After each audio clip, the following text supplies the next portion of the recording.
Sometimes an opportunity comes along that doesn't make sense, but it feels right. So you say yes. Yep, that's me, huffing and puffing up a mountain to get to a special winery. I just traveled 6,000 miles from California to northern Italy to a tiny wine region called Alto Adige. And I wouldn't be here if it weren't for my good buddy Aldo Som. He is a world-renowned sommelier at one of New York City's finest restaurants, and obviously, he also loves bikes. One day, he calls me up with a crazy idea. We would go to Alto Adige, which is one of Italy's most famous white wine regions, and we would ride its most iconic alpine climbs. The trip is ambitious. We want to fully drink in the great wines and foods that Alto Adige has to offer, but it's the three climbs, Passo Mendola, Sella Ronda, and Stelvio, that are making me nervous. This is going to be hard. Our first stop is the most crucial appointment of them all. We need bicycles. Ciao. Super. Ciao. My friend, good? Yes.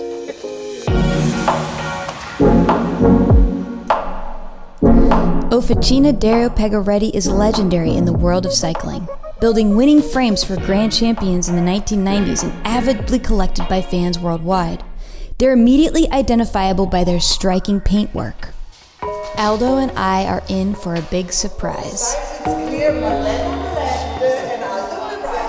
The team at Pegoretti has built bicycles for Aldo and I for our adventure in Alto Adige. This is ridiculous. The strength of a Pegoretti is the technical side and how strong on a road, as a road bike, a Pegoretti is performing. A lot of people don't know it, buy the bicycle thinking of the beauty of it and are so surprised that keep writing to us how good it is. Seeing the bike for the first time, meeting Giorgio from Giordana who'd hand-delivered custom cycling kits, and all the people who had invested time into Aldo and me, I was starting to feel a bit heavy.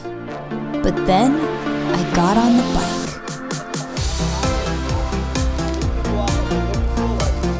As a sommelier, I like to be in the vineyards. And, when we drive in a car into a vineyard, you're kind of encapsulated. And there's the air condition running, there's the music running, but you cannot smell the air, you cannot feel the heat. And on a bicycle, everything is slower and you pick up all these elements. Running on 4 hours of sleep, we arrived at the hotel, but the day was far from over.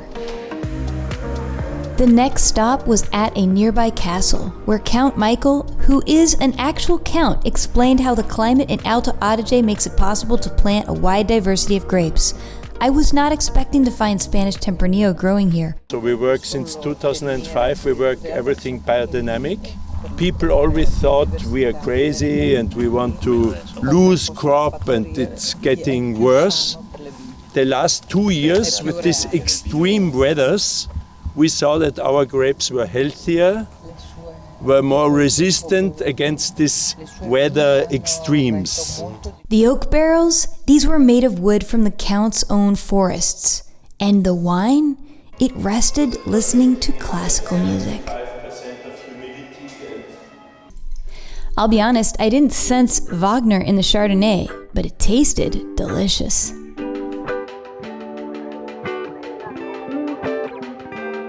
Back at Lake Caldera, we were immediately put to work with the chefs making Knoedel for dinner. It's one of the many details in Alto Adige that point to the region's Germanic roots. Finally, dinner. And a friend joined us who I've respected for a long time, Caroline Walsh. She's taking the lead at Elena Walsh, the winery her mom started.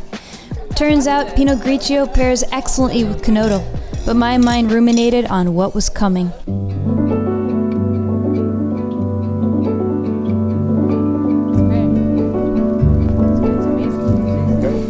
Aldo and I were lucky for Hannes, our local bike guide, so we could enjoy the riding. Where are we going to first? We're going to St. Paul's, and we're very excited. Let's do it. Riding on one of the many private cycle trails, I started to realize how unique the climate of this place is.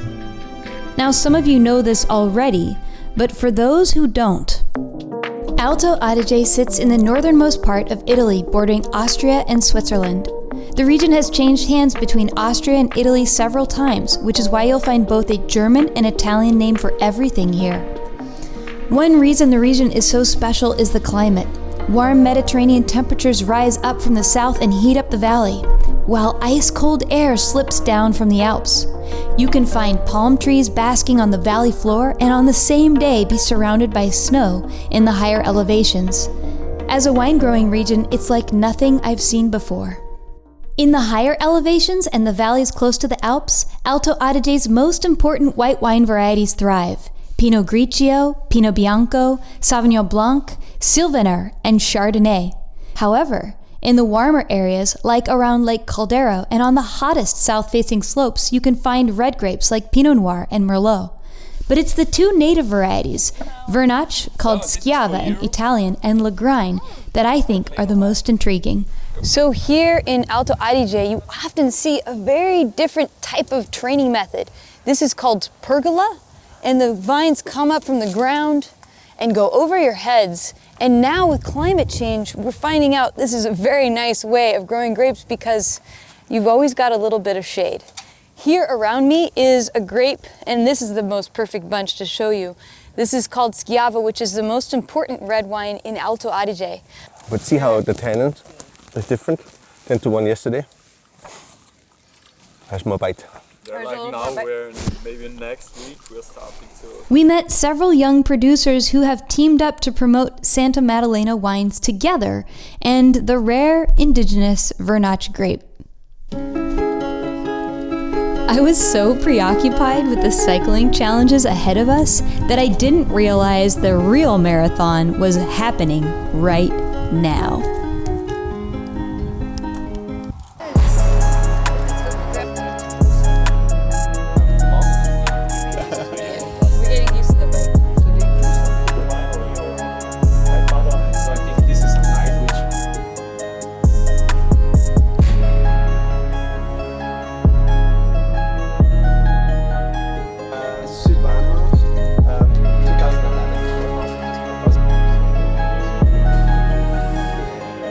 What makes our wine so unique? I think it's a mix between history. We are one of the oldest wineries in whole Italy. Special climate. We are here in Val d'Isacco, which is one of the coolest wine growing area in Alto Adige and in whole Italy as well. What do we do today? We biked. We drank wine. Tasted grapes. I don't know. It's been hard to spit these wines. But no drink and ride. No drinking and riding. That's the key. Those are the rules. Things started to get more serious in Mazzon.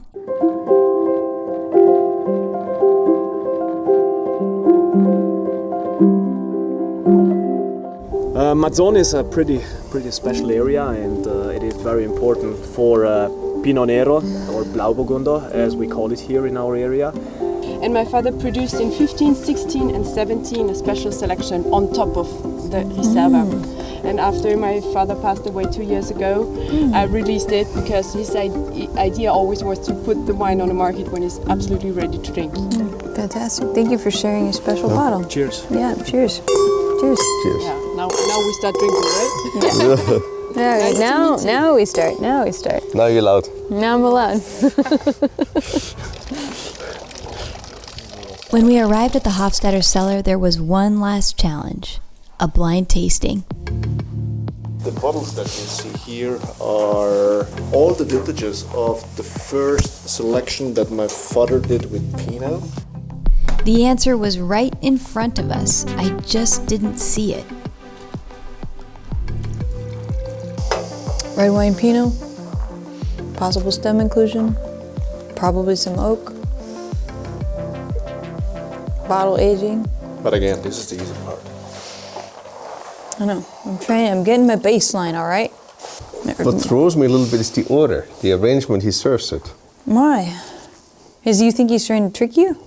No, because this seems to be the more concentrated wine. It's more, also more, It pretends to be more matured, even though the palate resembles something very different. Actually, I agree with you, because that one is outlandish. That one's just like, and then it's got, it does this to your nose, and then it does this to your palate. Which, again, is completely offsetting.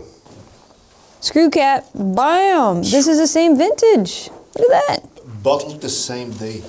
It turned out the only difference between the two wines was cork versus screw cap. That's why I said the same vineyard, very old wines, young wines. And that's what, again, it's just a closure. Well, it's like, you know what it's like? Yeah.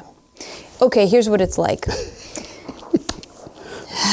Okay, you know when you get a really good set of headphones and you listen to music in the headphones? That's what the screw cap wine is. The cork wine is when you play music in a well-tuned room with a nice stereo system. Mm-hmm. Wine people love people and people who share a passion. And those are memories which stick with you a lifetime. That's why I always tell winemakers, open your doors to the general public, because this will be your most loyal client for the rest of their lives, once they have a great time. It is crazy to have so much jet lag and yet be so tingly with excitement at the same time. I am really impressed and amazed at every single person that I've met so far here, and how young some of these winemakers are who are taking over their family businesses with 250 years of family, weight, experience, stress, pressure put on these young people, and it's really impressive. Tomorrow, though, things get real. We start doing real elevation on the bike, and we go to one of the most famous and important wineries in Alto Adige, known for 100-point rated wines. I'm not sure that I'm ready for it, but I'm gonna try. If you'd like to see how this adventure ends, be sure to subscribe. And if you want to learn more about wine, take a course at winefolly.com.